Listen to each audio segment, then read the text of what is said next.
nosotros que venimos a presentar es un poco el compendio de todo lo que sabemos, o por lo menos una parte de lo que sabemos de la fortaleza. Lo hemos titulado Un espacio contra el olvido. A mí me gusta mucho pensar el tema sobre la memoria. Hay una diferencia entre historia y memoria. La historia es fría, aburrida, son datos objetivos, ¿no? Pasó esto este año, aquí tienes la comprobación de lo que pasó. La memoria es subjetiva, es emocional, está afincada en los objetos, está afincado en los sitios y la enriquecemos con cada generación, ¿no? Pues a mí me gusta pensar en la fortaleza como un espacio de memoria. Entonces, un espacio contra el olvido, ¿no? Un espacio donde se fijan. Pues Antonio contaba ahora sus memorias con respecto a este sitio, ¿no? Cuando eran sitios, ¿no? Todos los que hayamos visitado el lugar, igual lo pasamos un día de calor, un día de frío, nos pasa una anécdota y la podemos fijar en el sitio. Nosotros lo que estamos intentando hacer de la arqueología es recuperar un espacio, no un espacio de datos, no un espacio que fije criterios cuantitativos de aparecieron 20 cerámicas, aparecieron 8 kilos de piedra y tenemos 250 cuevas, no. Queremos un espacio que podamos mostrar donde la gente vivía, moría, sonreía, porque tenemos a fijar a los aborígenes y también en alguna cosa. Por eso el cómic, hicimos un cómic, ¿por qué? Para darle color a los aborígenes, o sea, para darles alegría, darles marcha. Los ponemos gente como, y para que tenga una vida, y si nos ahondamos un poquito, una vida un poquito triste en tanto cuanto la esperanza de vida de 45 años, o sea, yo estaría echando días para atrás. Triste porque cualquier enfermedad más complicadita te mandaba al hoyo, ¿vale? Eso es la tristeza, pero también la gente que jugaba, que se divertía, ¿no? Y esa es la parte que a mí más me entusiasma de la historia, de la arqueología y en este caso vinculado a la fortaleza. El libro habla de la fortaleza son 3 roques, lo que está protegido, ahí tiene una imagen de la fortaleza grande, desde la fortaleza de abajo, que Sánchez Araña también la rebautizó como Titana, ¿vale? Él rebautizó todo lo que pudo y más, es decir, él cogió la fortaleza, la transformó en Alcide, la fortaleza de abajo en Titana, Rociana, la cuadra de las Arimaguadas. Entonces hemos tenido que con el tiempo ir recomponiendo el puzzle de dónde ha salido cada cosa, como la colección pasó a manos, no ha terminado, pero bueno, está en manos municipal y hemos podido acceder a ese material, que en muchos casos es muy valioso, en otros no lo es tanto, y como digo, hemos ido viendo de dónde sacó cada cosa y recomponiendo ese puzzle del patrimonio arqueológico de Santa Lucía y de otros lugares, porque hay patrimonio de Guayadeque, de Acusa, de Lanzarote, de Gando, o sea, su red de amistades le permitió acceder a muchos materiales. Ya Tirajana está presente ya en 1590, la documentación administrativa, el mapa de Torriani ya la fija, o sea, aunque el mapa esté de lado, no sé si ahí sale, se ve el ratón, ¿eh? ¿Sí se ve? Lo fija aquí, o sea, ya Tirajana aparecía en las fuentes tempranas, era la trasierra, era como un lugar de menos importancia que lo que fue Las Palmas, Tel de Galdar, que fue, digamos, los 3 primeros núcleos, ¿no? Esto es y ya desde muy pronto lo que fue Tirajana o lo que fue el yacimiento de la fortaleza fue visitado por los primeros, digamos, arqueólogos, científicos de la época. Esto es 1887, Grau Bassa, fíjense que dibuja una de las estructuras que está en la cima, ¿vale? Era mal dibujante, esto hay que decirlo, no era médico, pero mal dibujante. Oye, todo el mundo no... claro, lo que tiene la fortaleza que no tiene otro yacimiento es dónde está. O sea, está en la caldera de Tirajana. Tirajana ahora, la caldera o el topónimo de Tirajana se han cogido, ahora lo ponemos arriba, pero Tirajana llevaba en su momento, desde la punta de Tenerife hasta Maspalomas, todo eso era Tirajana. Y lo que tiene el yacimiento de la fortaleza, es verdad que ahora está en Santa Lucía de Tirajana, pero no podemos pensar en el yacimiento de la fortaleza como un emblema o un yacimiento solo de Santa Lucía, es un yacimiento de la Tirajana, que a mí me gusta en singular, ¿vale? De Tirajana. Porque claro, el aborigen no se paraba en la raya del barranco de Tirajana y dice, no, yo no me voy al municipio de San Bartolomé, porque primero que no existía, ¿no? Entonces estamos hablando del yacimiento hay que entenderlo dentro del contexto geográfico de toda la caldera. Por eso a veces los problemas para trabajar, porque tienes que trabajar con el municipio al lado, no te entiende, que dice, coño, pero eso al final va a acabar en... Digo, sí, pero es que es donde toca, es que usted tampoco tiene sitio donde ponerlo. Pero bueno, hay que decir que esta estructura, que es una maravilla, ya en Grau Bassa citó que en 1887, como decía, citaba que era la mejor estructura que le había visto en su vida en Canarias, y le digo que conoció bastante, y nosotros podemos seguir diciendo lo mismo a día de hoy, que es la estructura, la fábrica, la arquitectura mejor construida que hay en Gran Canaria. Es del siglo VII después de Cristo. Eso quiere decirlo, a día de hoy el yacimiento de la Fortaleza es el yacimiento, voy a decir un montón de veces que es el yacimiento que más, el yacimiento que mejor, es que es mi niño, entonces mi niño que sea más feo es el más guapo. Entonces, pero sí es cierto que tenemos 86 dataciones radiocarbónicas válidas para la Fortaleza. El yacimiento en toda Canarias que tiene, el siguiente que más tiene puede tener 10, 15. Nosotros lo superamos, lo multiplicamos casi por 6, ¿no? La gran estrella, sobre todo porque es el que más hemos trabajado, es la Fortaleza Grande. Como decía, son tres, la Fortaleza Chica o Risco Mirito, le llaman algunos, la Fortaleza Grande que está en el centro y más al sur, la Fortaleza de abajo. La Fortaleza tiene varios espacios. Empezamos, si quieren, por la cima. La cima mucha gente no la conoce, en su momento se ponían esas banderas, esos ástiles que se subían arriba, y es ese santuario que nosotros hemos denominado como santuario, que está, digamos, en esa cima, y que está construido a partir del siglo VII. ¿Qué nos encontramos en el santuario cuando subimos? Grabados de hombres y posiblemente mujeres, y líbico bereber, que eso es nuevo. Hay escritura en lo alto de la Fortaleza. Aquí no sé si se aprecia, aquí ven un ídolo, que es muy claro, que se parece al hombre de Guayadeque, que yo creo que son mujeres, ¿vale? Evidentemente, decimos hombres de Guayadeque, ¿por qué? Porque en los años 70, cuando se le pone nombre, ¿quién hacía la arqueología? Hombres. ¿En qué pensaban? En hombres, ¿no? Claro, aquí, después lo veremos, aquí se ve perfectamente como un cuerpo cuadrado, que podría ser perfectamente una especie de faldón, aquí se ve una cosa diferente, y aquí se intuye también otra cosa. Esto es la parte alta, digamos con una reconstrucción virtual, pero no le faltan muchas, digamos, hemos rellenado con piedras virtuales lo que falta. Son varias estructuras que están abiertas al aire libre, nunca tuvieron techo posiblemente. ¿Qué hacían? Fiestas. Les pongo un ejemplo. ¿Qué hacemos nosotros en nuestra noche del 24 de diciembre o el 25, ¿no? Según la familia? Asadero. ¿Qué te comes? No te comes el baifito, el cochinito. ¿Por qué? Porque es más sabroso, ¿no? Sacas la loza buena, la del banco, la que te... Bueno, ya no regalan loza, la del banco ya. La loza buena, la cubertería cara, ¿no? ¿Qué tenemos aquí? Mogollón de obsidiana. La obsidiana es un producto, la que tenemos localizada, que no ni siquiera pertenece, viene de la caldera, posiblemente viene de la aldea, con lo cual es un producto de intercambio de cierto valor. ¿Qué animales tenemos? Animales jóvenes, muy jóvenes, casi neonatos. Tú no te comes una baifa si no tienes una ganadería bien asentada, porque te estás quitando una machorra que te dé leche. Eso es un producto de lujo, ¿no? Entonces estamos hablando de fiestas que tienen que ver posiblemente con lo que se habla en las crónicas, el Beñasmén, fiestas vinculadas a los equinoccios, solsticios. Otro de lo más, esto es el granero. Es la banda de naciente, es el granero más antiguo que tenemos en Gran Canaria, siglo VI, VII. ¿Qué hemos localizado en ese granero? Pues todas las especies que tenemos en el repertorio, digamos, en la despensa indígena canaria. Cebada, trigo, lentejas, higos. Tenemos higos por un tubo. Les flipaban los higos, comían higos a toda hora. ¿Por qué? Porque el higo es azúcar. El higo paso es una reserva de azúcar bestial. Tenemos carne posiblemente en forma de cecina. Cuando Pedro de Vera ataca, antes de llegar a Ancite, él se encarga de eliminar o de barrer la zona de Titana, porque quedaba a sus espaldas y no quería que la atacaran. ¿Qué sacan de Titana? Dice cebada, trigo, pieles y cecina. La cecina es cualquier jamón que no sea de cerdo. Gracias. Entonces los aborígenes tenían su carne seca o salada, ¿vale? Estos otros de los graneros que tenemos tenían sus puertas con llaves.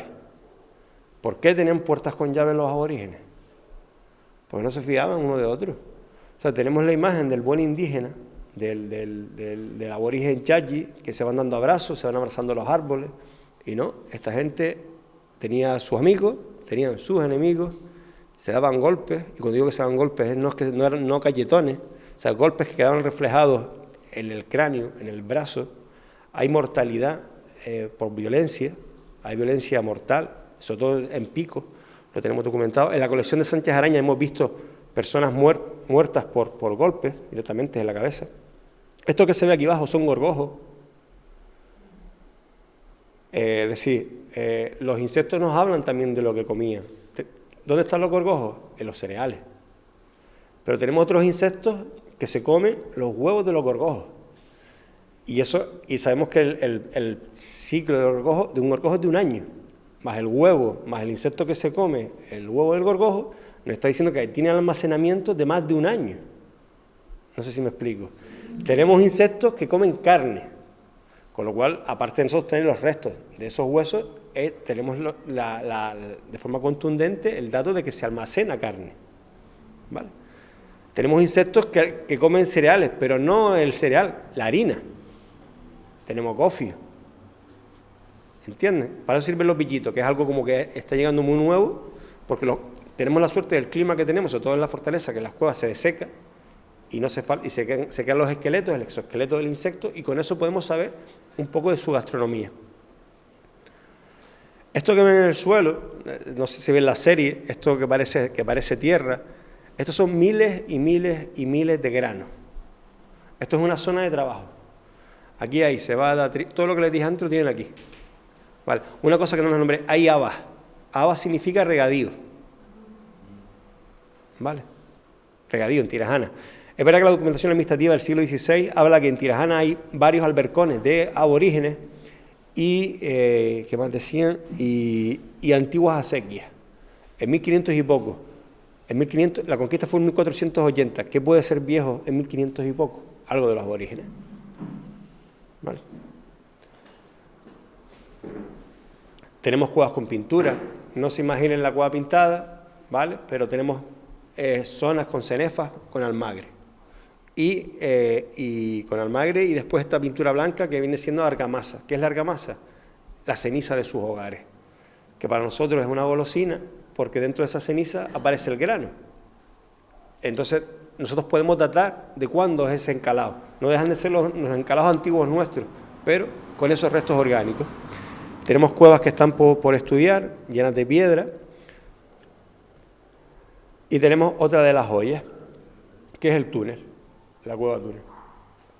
Esta cueva, y siempre fue Eduardo el que me dio el dato, ¿te acuerdas? Siempre te preguntaba por los pastores del siglo XIX. Hemos encontrado pinturas más allá de la cueva final, hay más pinturas a lo largo de las paredes. En el siglo XIX se sabía que esos laterales eran antiguos.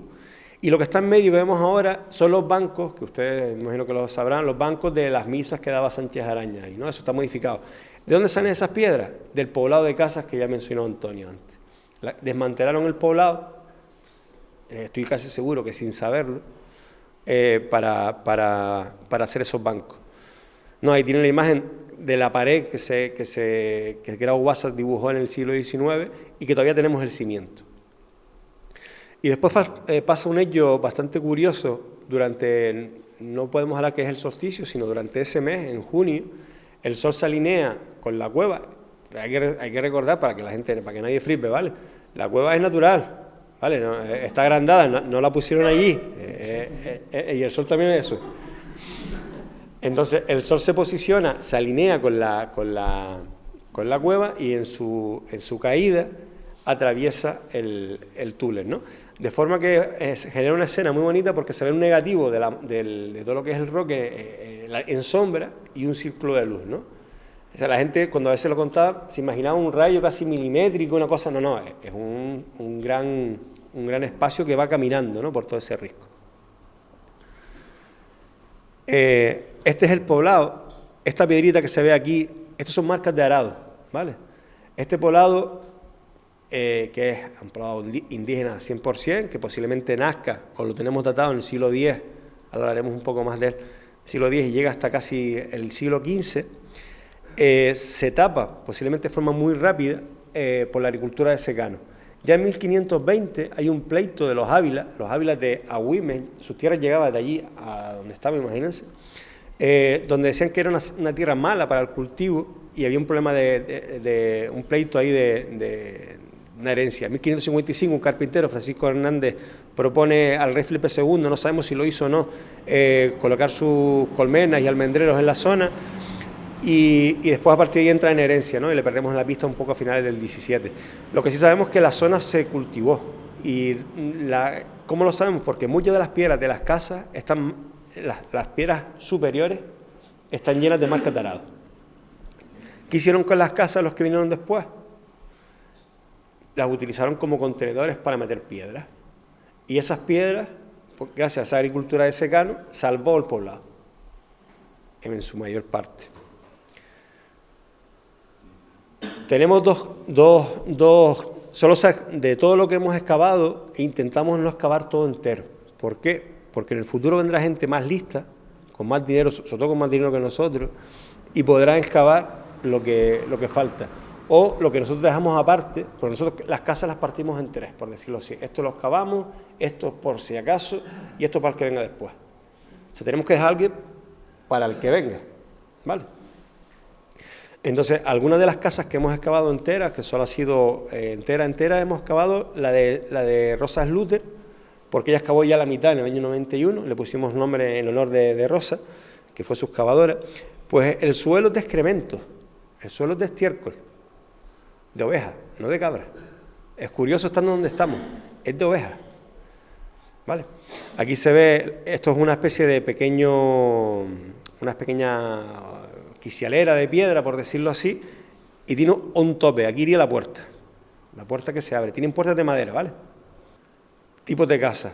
Estas casas circulares, estamos viendo que son antiguas. Antiguas son, les explico una cosa muy rápida, y perdón por el caos. Hasta el otro día, cuando digo el otro día, hasta el 2018, 2019, se pensaba que la arqueología de Canarias teníamos una foto fija, una foto muy plana. Es decir, los aborígenes canarios vinieron, se reprodujeron, y después se murieron. Y ya está. Esa es la foto, esa es la historia. ¿Vale? Ahora sabemos que no. Los aborígenes canarios llegaron entre el siglo I y el siglo III. Al principio vivían en cuevas, morían y vivían en cuevas, es decir, no vivían en la misma cueva que morían, que se enterraban, pero su tipo de hábitat, su tipo de registro funerario eran cuevas. Hay un cambio a partir del siglo VIII, donde llega otra población y empieza a enterrar en grandes cementerios al aire libre, Arteara, La Isleta, el Maipeta Caete, ¿vale?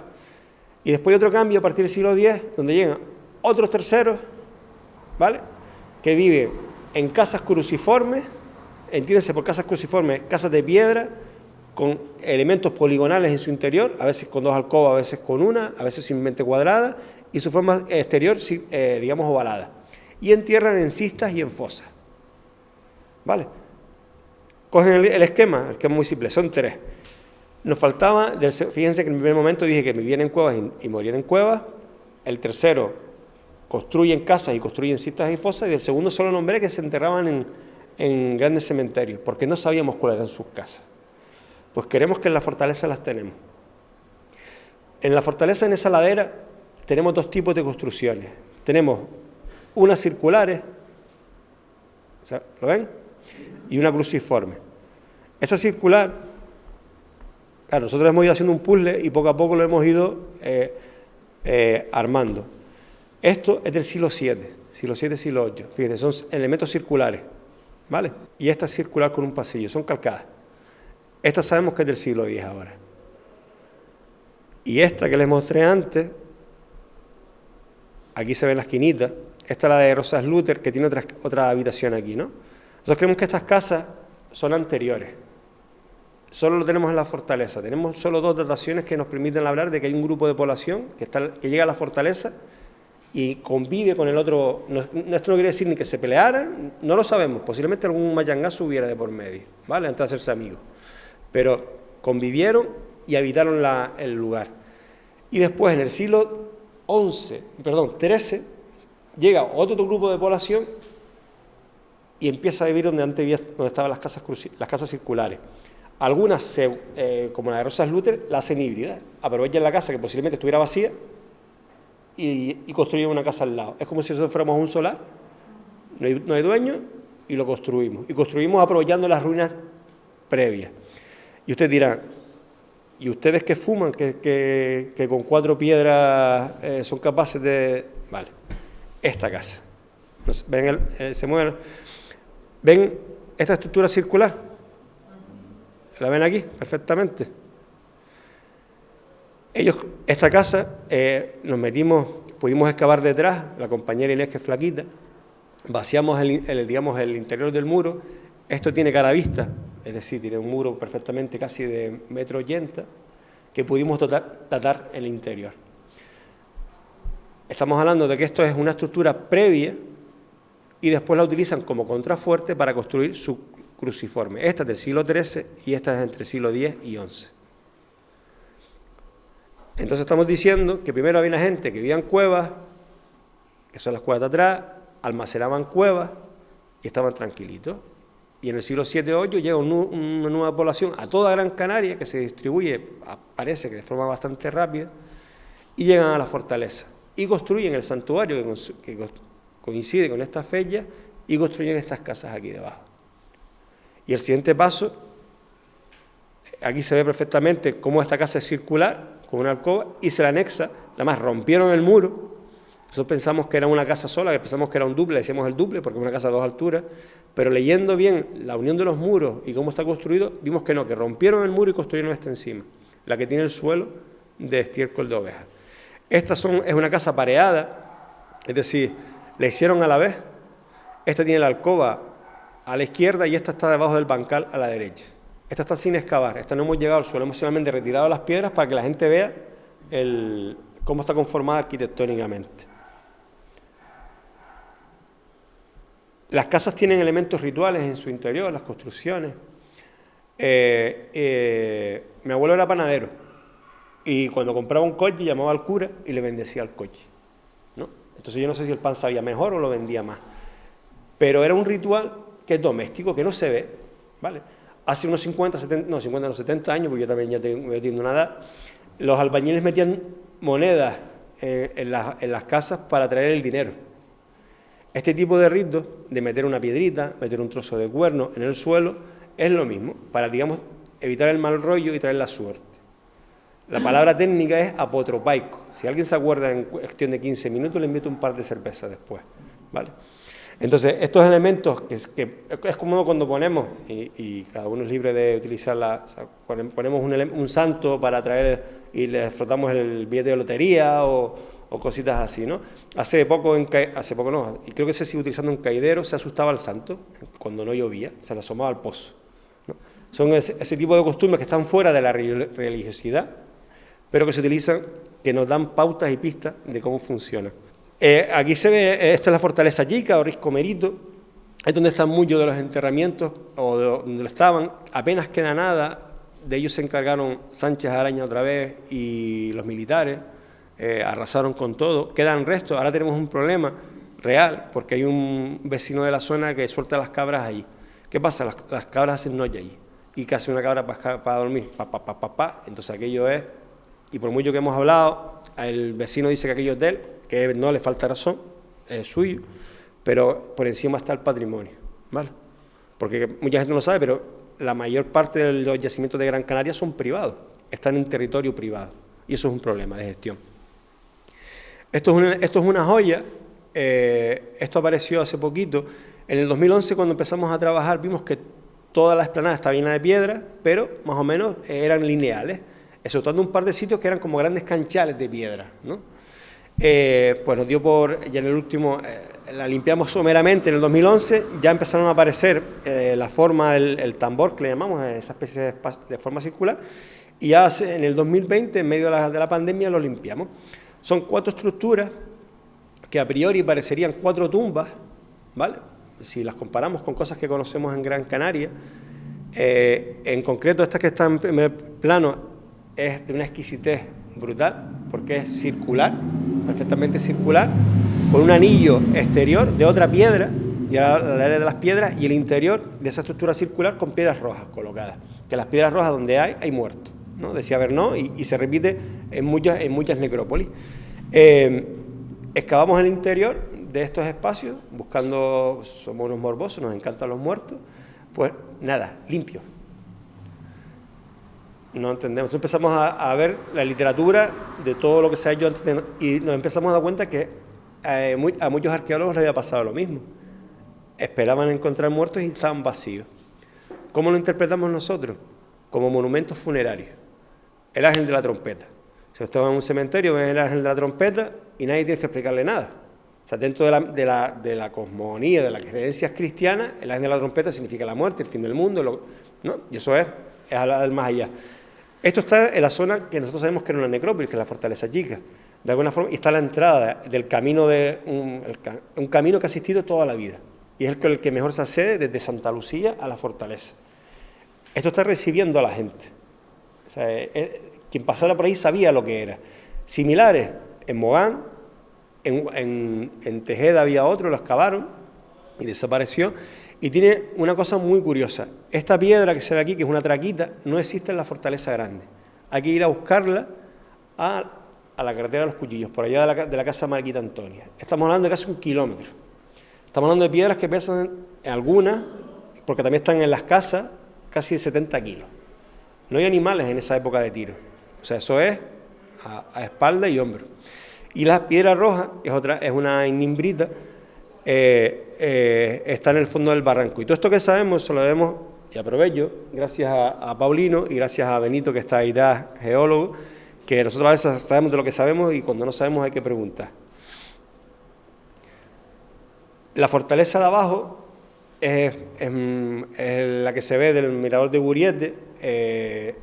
Tiene en la cima 3 construcciones similares, por no decir que primas hermanas, que las que están en la fortaleza circulares, lo que sí es verdad que están totalmente colapsadas. Está esta especie de torreta en el espigón y algunas cuevas que son inaccesibles. Es verdad que con los drones hoy te pones enfrente, ves la foto y poco más, ¿no?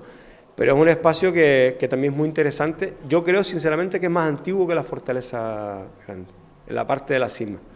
¿Por qué? Porque yo creo que por comodidad.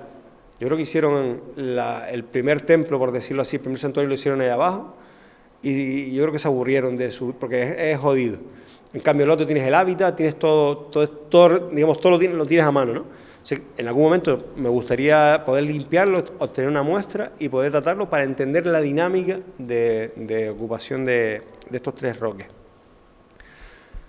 Y después nos vamos a los materiales que han salido de alguna forma en diferentes campañas, que están en la colección Sánchez Araña y demás, ¿no? Tenemos de todo, pintaderas, ídolos, material lítico que va desde piedras a molinos, ¿no? Estos elementos son muy curiosos. Esto es una lámpara. Esto es una lamparita del tamaño de una pipa de aguacate que le meterían algún tipo de aceite y con una pequeña ¿cómo se llama? Mella, pues, y se iluminaría. Esta es muy interesante. Esta que está aquí arriba es Tahuime, que supuestamente está indicando lo que es un equinoccio, un eclipse, ¿no? Se ve el sol, la luna con el sol, otra vez el sol. Nosotros aquí tenemos las 2 lunas, solamente. Y esta cerámica de las lunas apareció junto a todas estas a la vez, en un pequeño recinto de una estructura, que las metieron todas dentro, le metieron fuego y cerraron, y le echaron tierra encima. De hecho, las cerámicas, aquí no hay ninguna foto, se ve que están escalladas. ¿Por qué? Queremos que volvemos a los rituales que no entendemos. Es verdad que los arqueólogos las arqueólogas, lo tenemos sencillo. Cuando no entendemos algo, es ritual. Y nos quedamos más ancho que pancho. Decir, mira, no entendemos, es ritual. Y que venga alguien a decirme que no, ¿no? Entonces, sí es verdad que en Galdar apareció una cosa parecida y ellos también lo interpretaron como una especie de gran incendio y están dudando, en la agua pintada me refiero, y dudan de que eso pudiera ser así y nosotros pensamos que es algo similar, son limpiezas rituales, que puede coincidir con la ocupación de esa casa antigua de forma, por esa nueva población, que cojan lo que hay, que no les, porque les da yuyu, porque no les interesa, porque quieren hacer un nuevo comienzo, meten todo eso en un sitio, le pegan fuego y tapian el espacio. Esto de las cosas más bonitas que nos hemos tropezado. ¿Alguien sabe? No sé si leen. Bueno, si jugamos, dice arriba, son fichas de juego. O sea, tableros en piedra, una especie de amero, el gato y las palomas le llaman Fuerteventura, hay muchos tipos de juegos que harían ellos en sus momentos que estuvieran entretenidos. Esta casa, que es de la misma época que el monumento funerario, fíjense la calidad de la piedra, es la que tienen que ir a buscar a la zona de la trasera de la fortaleza, y estas piedras a su vez están pintadas de rojo. El rojo aparece en las paredes de las casas, el rojo aparece en las cerámicas, el rojo aparece en muchas de las pieles de las momias. ¿Qué le ponemos a los niños para que no les dé mal de ojo? ¿Qué color? El rojo, un lazo encarnado. Vale, eso viene del norte de África. Vale, es para evitar el mal de ojo, para evitar que alguien te genere mal de ojo, ¿no? O sea, posiblemente todo esto, porque además las casas son oscuras, no tienen ventanas. ¿Para qué lo pinto de rojo si no se ve? Encima, este rojo en concreto está en el suelo. Aquí hemos sobreexcavado el suelo y no se veía. O sea, es que ni se veía ni lo olían. Digamos, estaba metido en el cimiento de la casa, ¿no? Ese elemento de ritualidad. Esto es no le llamamos ídolo. ¿Por qué? Porque si llamamos ídolo a estas figurillas, ya le estamos dando una funcionalidad. Ya le estamos diciendo que o les rezaban, pero nuestros niños y nuestras niñas pueden tener muñecas. Cuando vamos al pino y nos cura un brazo, ¿no le damos acaso un brazo como un esboto que se llama? Todos estos muñecos, muñecas, figurillas, pueden ser todos esos extremos. Esbotos, porque dan las gracias, posiblemente a lo mejor alguna muñeca, ¿vale? Hay algunas que son muy grandes, de 30 centímetros, pero en cambio otras son muy pequeñas, entonces no podemos entrar a jugar todos por el mismo rasero. De hecho, esta aparece en el interior de esa pared que les dije a ustedes que pusieron cuando quemaron toda esa cerámica, colocada de forma consciente. Es una mujer, yo creo que se les acható un poquito, son 3 cuerpos, la cabeza, el cuerpo y las piernitas, se ve el ombligo y apenas marca el sexo por debajo. El sexo en las piezas femeninas se remarca bastante. Aquí ven, esto es una mujer posiblemente, o que marca una mujer embarazada, el vientre lo tiene abultado, el ombligo hacia afuera y el sexo marcado. Igual esto es para traer la buena suerte, para que la mujer... Tengan en cuenta que 1 de cada 4 niños moría a los 2 años y la mortalidad femenina en estos momentos era brutal. O sea, aquí se acogían a todo lo que había, ¿vale? Este ídolo que es de la colección Sánchez Araña, fíjense cómo remarca el sexo femenino y el ombligo. ¿Por qué el ombligo? ¿De dónde nace el ombligo del niño o de la niña? De la madre, ¿no? Es la unión, es la vida. Tenemos la gitanilla de Tirajana, que le llamamos nosotros, este traje de Faralay que parece, ¿no? De punteado y ungulado. Esta figura, que parece tan grande aquí, apenas tiene 5 centímetros. ¿Vale? Y el anterior, la anterior, esta, no tiene ni 2 centímetros, es así. Es una miniatura, 2 centímetros. Este es raro, en tanto cuanto parece que le duele la cabeza, se está agarrando la cabeza. Pintaderas. Hay unas cuantas pintaderas, no tantas todavía. Tengan en cuenta, lo que hemos hecho es limpiar, quitar piedras. Sí les digo que en un día fuimos capaces de quitar 40 toneladas de piedra. En un día, éramos unos 6. Estuvimos 3 días después que no volvimos al yacimiento. Pero las quitamos. Y básicamente con maquinaria, y es lo que está tapando. Es que solamente con quitar las piedras aparece el yacimiento. O sea que tenemos esa suerte. Esta pintadera, que es una bestialidad, les explicaré por qué, aparece cuando se quita el anfiteatro que Sánchez Araña genera para las misas, que señalaba Antonio antes, aparece justo debajo. Esta pintadera es especial porque es la única que tenemos de las casi 300 que hay documentadas para toda Gran Canaria que tiene esos 3 vanos. Y después tiene una cosa que es curiosa, que es un ejercicio brutal de geometría. Giremos como las giremos, siempre vamos a ver lo mismo, ¿vale? Otras no. Bueno, aquí he puesto 2 que son triangulares, pero en esta la de adentro es bastante compleja porque juega con elementos triangulares y elementos circulares. Estos son los grabados que les decía, que están en la cima. ¿Ven? ¿Por qué creo yo que esto puede ser una mujer? Porque estos señores tienen 3 piernas todos, no sé si se fijan, ¿vale? Más, cuando quieren remarcar el sexo masculino lo hacen evidente.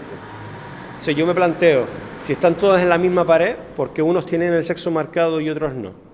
¿No será acaso que esos que son más, hablan de las maguadas, como mujeres que iban con un traje blanco, que arrastraban casi hasta los pies? Ese puede ser ese sacgo que llevaban puesto. Y esto es una joya de orfebrería, que es un burgao, mondo lirondo, pero que le quitaron la capa de afuera dejando el nácar. Yo les invito a ustedes, si tienen mucho tiempo libre, y además les digo que mucho tiempo libre, porque van a romper un par de ellos, que hagan esto. Con un cuchillo, incluso, pero inténtenlo. Y después háganlo si quieren, si tienen mucho más tiempo, con una piedra, para que vean el esfuerzo que conlleva. Esto de la colección Sánchez Araña, burgados que están marcados con líneas. También tenemos la parte histórica de la conquista, tenemos en estos lo que hemos excavado, monedas que son coetáneas a la conquista de Canarias y un cuadrillo. Un cuadrillo es la punta de la flecha de la ballesta, ¿vale? La ballesta es un arma de guerra, no es, tú puedes tener el cuchillo de cocina y después Rambo tiene su cuchillo, tú no puedes tener el cuchillo de Rambo porque tú no eres Rambo. Entonces, esto es lo mismo, las ballestas no las tiene todo el mundo. De hecho, el ejército castellano, de lo que más trae, son ballesteros. Recuerden que los 300 ballesteros de Ajoda eran una especie de cuerpo de élite del ejército castellano, que hay que decir que era el mejor ejército en ese momento en Europa.